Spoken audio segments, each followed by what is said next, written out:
Have এর উপরে কি হলো ডাব্লিউএইচ কোশ্চেন করা হলো, হ্যাজ এর উপরে ডাব্লিউএইচ কোশ্চেন করা হলো, এখন হ্যাভ বিন এর উপরে ডাব্লিউএইচ কোশ্চেন করা হলো।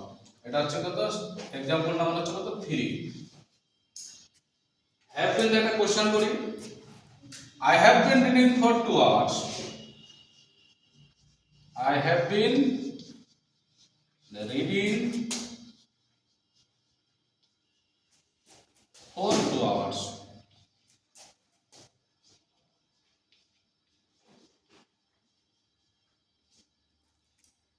I have been reading for 2 hours.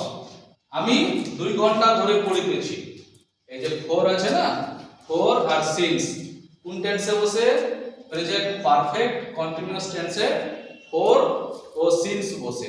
4 বসে not for point of time R since বসে point of time। নির্দিষ্ট সময় যদি বোঝায়, ডেফিনেটলি যদি উল্লেখ করে তাহলে since, আর যদি ডেফিনেটলি উল্লেখ না করে তাহলে 4। এখানে বলছে I have been reading for 2 hours, আমি 2 ঘন্টা ধরে পড়িতেছি।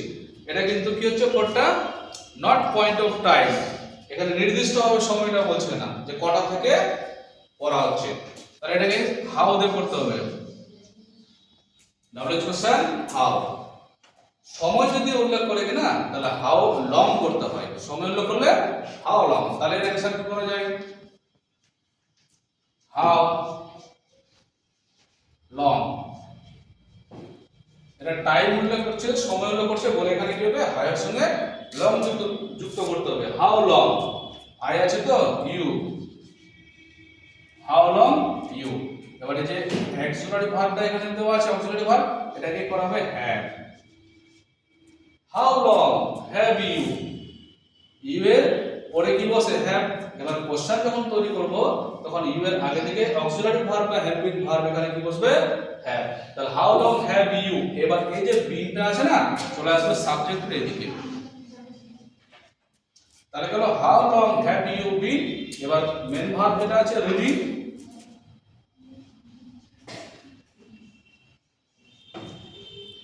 তাহলে how long have you been reading, তুমি কতক্ষণ ধরে পড়িতেছো। তাহলে অ্যানসারে কি হচ্ছে ফর 2 আওয়ার্স, এটা হচ্ছে অ্যানসার। এটা টোটালটাই কি হবে, বাদ চলে আসবে। তাহলে অ্যানসার হলো how long have you been reading, তুমি কতক্ষণ ধরে পড়িতেছো, ফর 2 আওয়ার্স, 2 ঘন্টা ধরে পড়িতেছি। এই হচ্ছে অ্যানসার। বুঝা গেছে?